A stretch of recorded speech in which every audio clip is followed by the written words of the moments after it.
আজকে মকর রাশির যারা চাকরিতে ভয়াবহ অভিজ্ঞতা লাভ, চাকরির জায়গাটা ভালো নেই, বারবার চাকরিতে ups and down, ups and down, ups and down, নিরন্তর আপস অ্যান্ড ডাউন যারা পাচ্ছেন, অনেকেই আছেন যারা চাকরিতে বারবার আপস অ্যান্ড ডাউন পাচ্ছেন, আই মাস্ট সে তারা কিন্তু ভালো ফলাফল পাবেন, তারা কিন্তু ডেভেলপমেন্টের জায়গাটা তৈরি করতে পারবেন। চাকরিতে মকরের সময় ভালো, ক্ষেত্র বিনিময় যোগ মকরকে নতুন সুযোগ দেবে।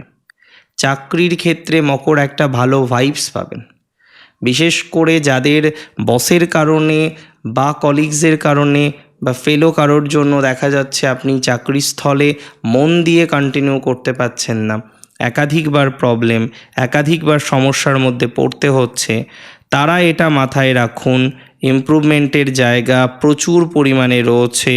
তাদের ক্ষেত্রে অন্তত একটা গ্রোথ বা একটা অপরচুনিটিস আমরা কিন্তু নিশ্চিতভাবেই লক্ষ্য করতে পারছি। এটা নিয়ে কোনো রকম ডাউট আমার নেই, কোনো রকম সন্দেহ আমার নেই।